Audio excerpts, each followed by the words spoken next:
Wi-Fi, it's everywhere, right? It's pretty much like air or water at this point, an essential utility that just powers our digital lives. We use it for everything, connecting, over 20 billion devices today? It's this invisible force that runs our entire world, but let's be honest, most of us have absolutely no idea where it came from. So today, we're going to pull back the curtain on the incredible, untold story of Wi-Fi. I mean, have you ever really stopped to think about it? How does this actually work? You tap a button on your phone, and boom, data is just flowing wirelessly through walls across the room, all thanks to radio waves. But the story behind that so-called magic is so much more fascinating than you could ever imagine. That's right. The history of Wi-Fi is not some dry, boring technical timeline. No way. It is a wild tale. It involves a secret World War II communication system, an accidental discovery from an astronomy experiment, and a branding decision that, get this, created one of the biggest misconceptions in all of modern technology.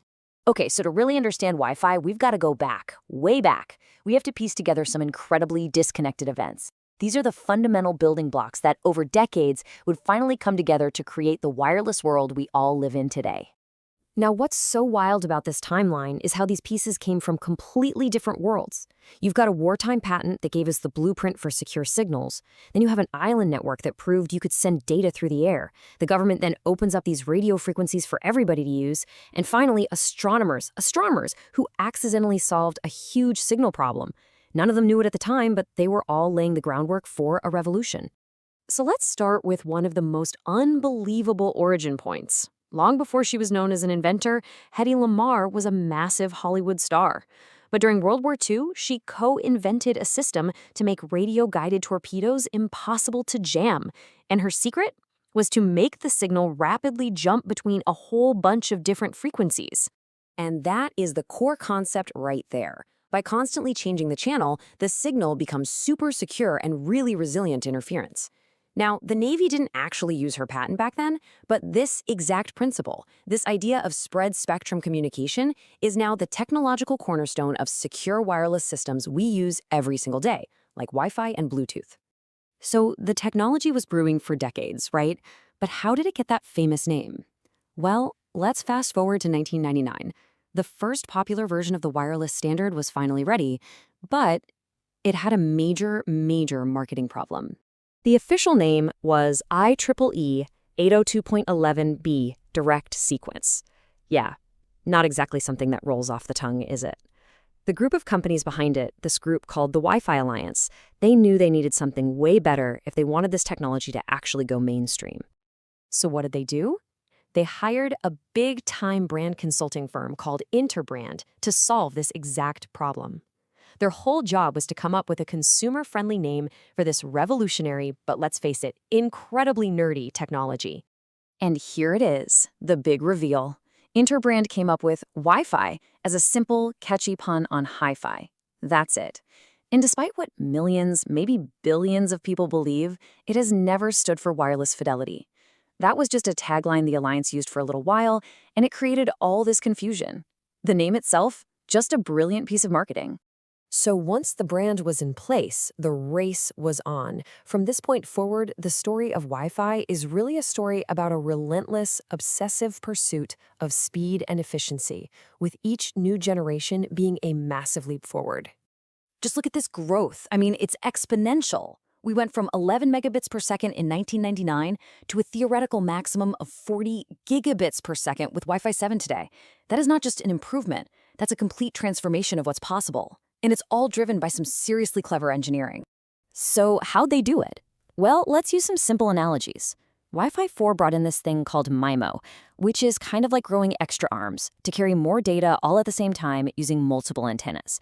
Then Wi-Fi 6 introduced something called OFDMA, which is like upgrading from a scooter that can only deliver one package to a huge truck that can serve many different houses in one trip. That's absolutely essential for the crowded networks we have today. But all this amazing technological progress, it didn't just happen in a vacuum. It has had a massive, and I mean massive, tangible impact on our society, on our economy, and just on our daily lives. Just let that number sink in for a second. $5 trillion. That's the estimated economic value Y-side is expected to create every single year by 2025. It's become a fundamental pillar of the entire global digital economy. And it's powering a truly staggering number of devices. We're talking more than 20 billion things. Our phones, our laptops, sure, but also our smart refrigerators, our cars, factory sensors. They all rely on this invisible network to function. So what this all means is that Wi-Fi has just fundamentally changed how we live. It's what powered the whole work from anywhere revolution. It made services like telemedicine possible during a global pandemic. And it turned every single coffee shop and library into a potential office. It really is the connective tissue of modern society.